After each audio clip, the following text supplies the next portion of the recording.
আমি মোদি, নরেন্দ্র দামোদর মোদি কে একটা এলিয়েন যে উপর থেকে টপকেছে নইলে গঙ্গা ফুড়ে উঠেছে সেটাও বুঝতে পারি না ঠিকঠাক, বায়োলজিক্যাল।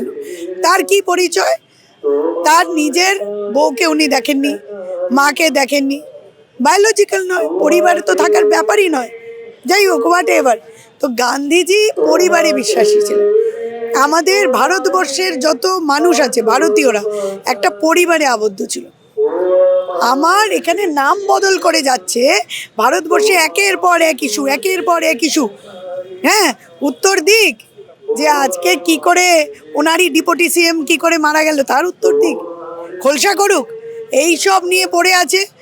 এয়ারপোর্টে এতদিন ধরে ভোগান্তি হলো, কোনো কথা নেই।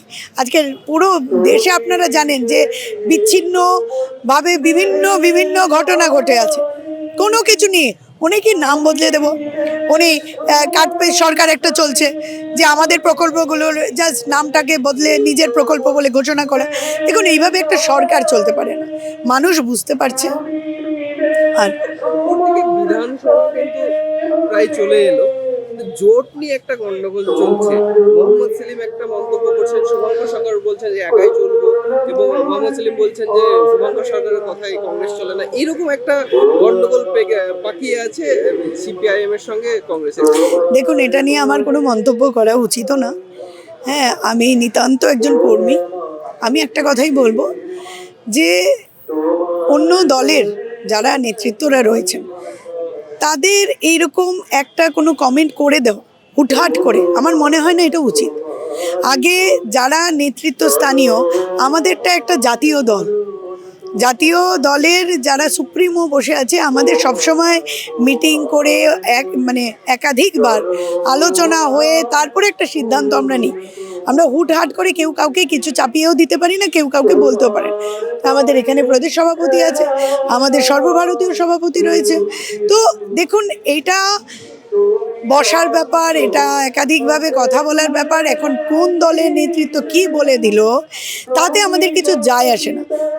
এটা যদি কোনো রকম কোনো সিদ্ধান্ত হয় নির্বাচনের আগে, তখন আমরা সেটা মানব।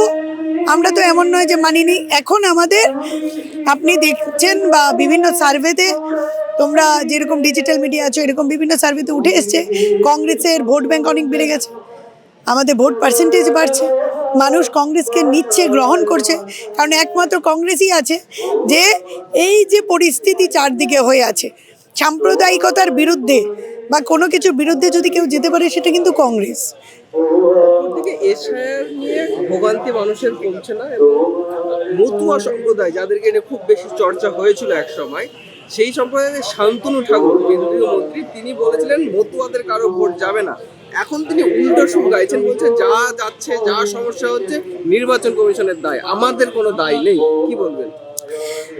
দেখুন, এই যে খেলাটা হচ্ছে না, একটা খেলা, এটা বাংলার মানুষ জানে, বোঝে। ওই যে দেখবেন যারা ঘুষপিটিয়া, ইলেকশনের আগে দেখবেন ঘুষে যাবে, এখানে অলরেডি শুরু হয়ে গেছে। মোদি শাহর মতো দুজন ঘুষপিটিয়া তো ডেলি প্যাসেঞ্জারে শুরু করে দিয়েছে। যতদিন না ওরা বাংলায় একটা বাড়ি কিনে নিচ্ছে আমি ওদের ঘুষপিটিয়াই বলবো। তো এই ঘুষপিটিয়ারা এবং তাদের দলের লোকজনেরা এসে যা মন্তব্য করছে, যে রবীন্দ্রনাথের ওই নোবেল যে শুনেছেন তো মন্তব্য, কখনো বঙ্কিম দা বলছেন, কখনো রবীন্দ্রনাথকে নিয়ে বলছেন। দেখুন, এদের বাংলার কৃষ্টি সংস্কৃতি বুঝতে অনেক দিন সময় লাগবে। আর আপনি বলছেন এসআইআর, আমরা দেখতে পেলাম যে বরযাত্রী নিয়ে চলে গেছেন, এসআই দেখতে পেয়েছি।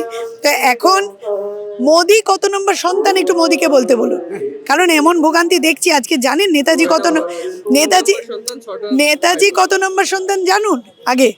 আপনি তো ছিলেন আইএনএতে, এআইতে তো আমরা দেখলাম টুপি ফুপি পরে দাঁড়িয়েছিল। তো একটু জানতে বলুন যে কত নম্বর সন্তান। আজকে এখানে 5 জন সন্তান হলে আপনাকে এসআইআর ডাক পড়ছে যে মা ওই সন্তান সত্যি সন্তান কিনা, ওই মার মা কিনা, মানে সব কিছু। দেখুন, এগুলো তো প্রথম থেকে স্পেশাল ইন্টেন্সিভ রিভিশন, আমি বরাবর বলে এসেছি, তার স্পেশালিটি কিছু ছিল না। সেটা প্রথম থেকেই ট্রেনিং কেমন হবে, কিভাবে কি হবে, সেটা প্রথম থেকে ঠিক করা দরকার ছিল। যাই হোক, হয়নি। এখন মানুষের একটা ভোগান্তি হচ্ছে। আর তার পাশাপাশি আরও একটা জিনিস আমি বলবো আপনাকে, যেটা আপনি বললেন মতুয়া নিয়ে, সেটা মতুয়ার সম্প্রদায়ের ব্যাপারে প্রথম ভাবনাটা ছিল ইন্দিরা গান্ধী।